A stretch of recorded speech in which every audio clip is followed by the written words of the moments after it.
Hello my dear student, কেমন আছো? আশা করি সবাই ভালো আছো এবং সুস্থ আছো।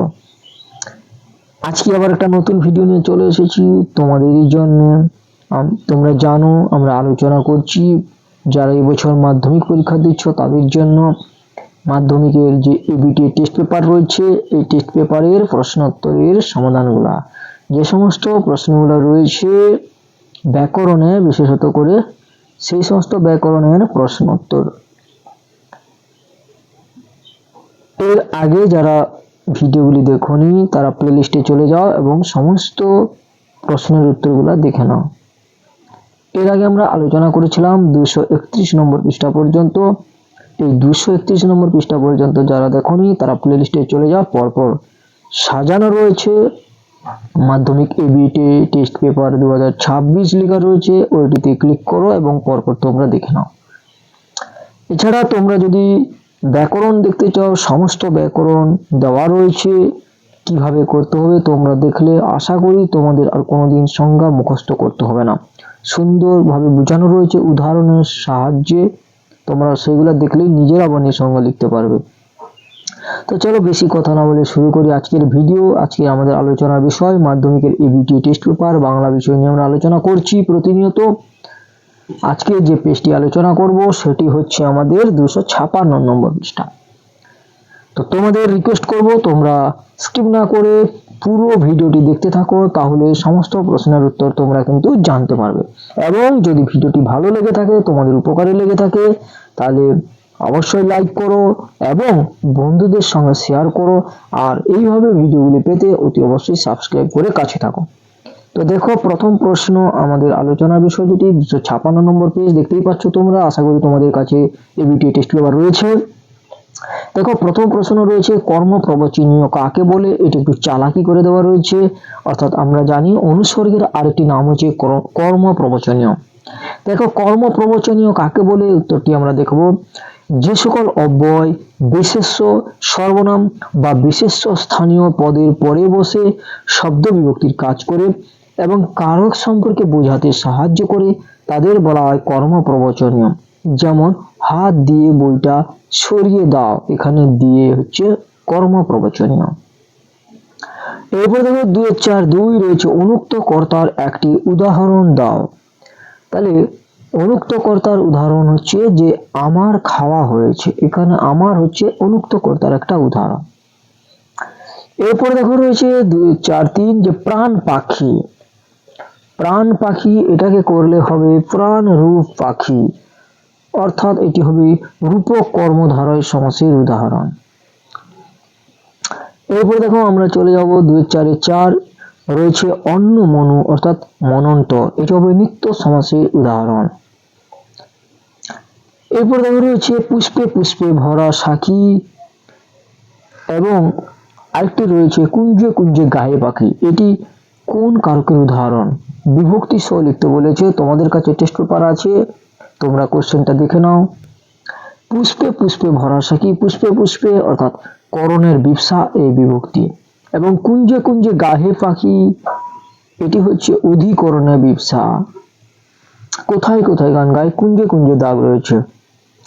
এবার দেখো 2-4-6 শুধু এইটাই জানা ছিল না, কর্তৃপক্ষে যে উত্তর হবে শুধু এটাই জানতাম না।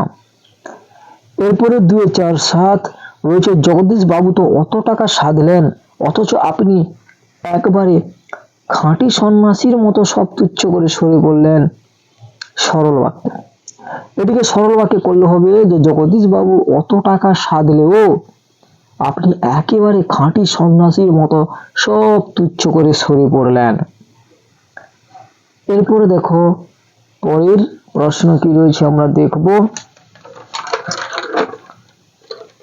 যদি ভালো লাগে বলছি অবশ্যই শেয়ার করো, কারণ অনেক কষ্ট করে তোমাদের জন্য এইভাবে লিখে লিখে করছি যাতে তোমাদের উপকারে আসে। তাই বলছি তোমরা অবশ্যই বন্ধুদের সঙ্গে শেয়ার করো এবং অতি অবশ্যই সাবস্ক্রাইব না করে থাকলে সাবস্ক্রাইব করো, তাহলে আমার এই কষ্ট সার্থক হবে বলে আমি মনে করব। দেখো 2-4-8 রয়েছে পৃথিবী হয়তো গেছে মরে। অর্থগত দিক দিয়ে কোন শ্রেণীর বাক্য? এটা হচ্ছে সন্দেহবাচক বাক্য, কারণ হয়তো পৃথিবী হয়তো গেছে মরে, এখানে সন্দেহ করা হচ্ছে, আমি কিন্তু নিশ্চিত নই, তাই সন্দেহ করা হচ্ছে, তাই সন্দেহবাচক বাক্য। এবার দেখো যে সমস্ত বিভক্তি একাধিক কারকে ব্যবহৃত হয় তাকে তৃতীয় বিভক্তি বলে, যেমন এটা হচ্ছে 2-4 নয়, যে তৃতীয় বিভক্তি কাকে বলে।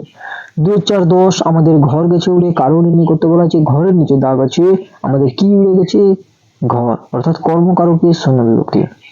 এরপর দেখো পেজ 278 অর্থাৎ 278 পৃষ্ঠা, দেখো সম্বন্ধ পদ, এটি কারক নয় কেন,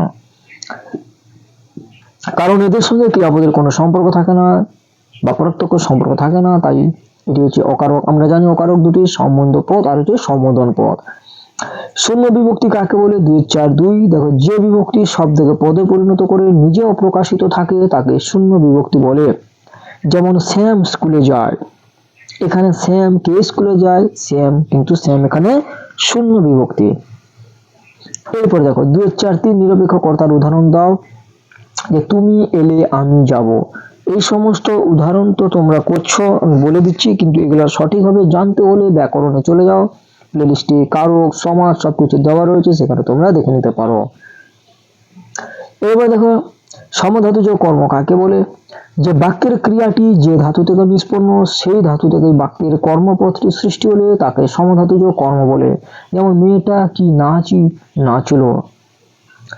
গৌর অঙ্গ যার সমাস করলে হবে গৌরাঙ্গ, এটি হচ্ছে বহুব্রীহি সমাসের উদাহরণ। 2-4-6 মানুষ কেবল অদৃষ্টেরই দাস নয়, প্রশ্নবোধক বাক্যে পরিণত করতে বলেছে, উত্তর হবে মানুষ কি কেবল অদৃষ্টেরই দাস। 2-4-7 যে বর্তমান অনুগার উদাহরণ দাও, অর্থাৎ মিথ্যা কথা বলো না, এটা লিখতে পারো, আমার প্রণাম নিও, এটা লিখতে পারো, আবার তোরা মানুষ হয়ে, যেটা হচ্ছে লিখতে পারো, যে কোনো একটা উদাহরণ। 2-4-8 এ কার লেখা, কর্তৃবাচ্যে রূপান্তর করলে হবে এটি কে লিখেছে। এরপর 2-4-9 দেখো চরণ কমল সমাস করলে হবে চরণ কমলের ন্যায় উপমিত কর্মধারয় সমাস। 2-4-10 চিঠিটি পকেটে রয়েছে, কারক ও বিভক্তি নির্ণয়, অধিকরণ কারক, কারণ চিঠিটি কোথায় রয়েছে, পকেটে, তাই অধিকরণ কারকে এ বিভক্তি।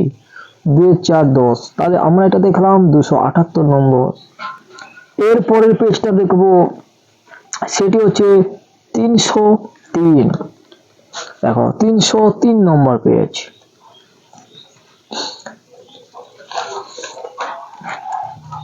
303 নম্বর পেজ দেখো, 2-4-1 বিভক্তি কাকে বলে, যে অর্থহীন বর্ণ বা বর্ণ সমষ্টি শব্দ বা ধাতুর সঙ্গে যুক্ত হয়ে বাক্যে ব্যবহারযোগ্য পদ গড়ে তোলে তাকে বিভক্তি বলে। এরপরে দেখো নিরপেক্ষ কর্তার একটা উদাহরণ আবার আছে, সূর্য উঠলে অন্ধকার দূর হয়, সূর্য নিরপেক্ষ কর্তা কাকে বলে আমরা জানি। এবার 2-4-3 কোন সমাসের ব্যাস বাক্যের অবিভক্তি থাকে, সম্বন্ধ তৎপুরুষে। রাজপথ সমাস কি হবে, পথের রাজা, সম্বন্ধ তৎপুরুষ সমাস। কথাটা শুনে তপনের চোখ মার্বেল হয়ে গেল। 2-4-5 যৌগিক বাক্যে পরিণত করতে বলেছে, যৌগিক বাক্যে করলে হবে তপন কথাটা শুনলো এবং তার চোখ মার্বেল হয়ে গেল। 2-4-6 একটি আসক্তিহীন বাক্য লেখো, কি হবে, খেয়ে সব ভাত সে নিল, আসক্তি থাকলে হবে সে সব ভাত খেয়ে নিল, এটি হচ্ছে আসক্তিপূর্ণ, আর আসক্তিহীন বাক্য বলেছে, তাহলে খেয়ে সব ভাত সে নিল। 2-4-7 কর্ম কর্তৃবাচক কাকে বলে, যে বাক্যে কর্তার উল্লেখ না থাকলে কর্মই কর্তৃপদ অধিকার করে আছে বলে মনে হয় তাকে কর্মকর্তৃবাচ্য বলে, যেমন ভাত খাওয়া হয়েছে, অর্থাৎ ভাত যে খায় সে হচ্ছে কর্তৃপদ, আর ভাত হচ্ছে কর্ম। তারপর বৃষ্টি নামলো, ভাববাচ্য করলে হবে তারপর বৃষ্টির নামা হলো। এরপরে দেখো 2-4-9 কথাটা শুনে তপনের চোখ মার্বেল হয়ে গেল, জটিল বাক্যে করলে কি হবে, যখন কথাটা শুনলো তখন তপনের চোখ মার্বেল হয়ে গেল। 2-4-10 যে পাকা গাছের আমটি খাবো বাক্য গঠনে কোন শর্ত লঙ্ঘিত হয়েছে, এখানে কিন্তু যোগ্যতা, কারণ পাকা গাছ বলেছে, যার কোনো যোগ্যতা নেই। এরপরের পেজ দেখো 325, দেখো কৃত্তিবাস 2-4-1 সমাস নির্ণয় করতে বলা হয়েছে, কৃত্য বাস যার, অর্থাৎ বাকছাল যার, বাস মানে বস্ত্র, এটা হচ্ছে বহুব্রীহি সমাস। এবার দেখো 2-4-2 বলছে একটা শর্তাধীন বাক্যের উদাহরণ হলো কি, যে যদি তুমি আসো তবে আমি যাব। এখানে একটু দাগ নম্বরটা ভুল হয়ে গেছে, 2-4 হয়ে গেছে, বলছে কে কবে শুনেছে লোকে মরি পুনঃ বাঁচে, না বাঁচাও বাক্যে করলে হবে কেউ কখনো শোনেনি লোক মরার পর পুনরায় বাঁচে। এরপরে আমি লিখেছি 2-4-3 যে বাক্যের শুরুতে একটা অনুসর্গের প্রয়োগ দেখাও, অর্থাৎ বিনা তুমি আমায় সাহায্য করবে কে, এটি হচ্ছে বিনা, এটি অনুসর্গ, এটি বাক্যের প্রথমেই রয়েছে। এবার দেখো 2-4-5 যে ঘাট হতে ঘট কোথা ভেসে যায়, কারক ও বিভক্তি নির্ণয় করতে বলা হয়েছে। এটি অধিকরণ কারক এই বিভক্তি, কারণ কোথা হতে ঘাট হতে, অনেকে হয়তো অপাদান করবে কিন্তু অপাদান হবে না, তার কারণ হচ্ছে এটি স্থান বোঝাচ্ছে, কোথা থেকে নিয়ে এসছে, ঘাট থেকে, কোথায় ভেসে যায়, ঘাট থেকে, ঠিক আছে, তাই এটি হবে অধিকরণ কারক। এরপরে দেখো 2-4-6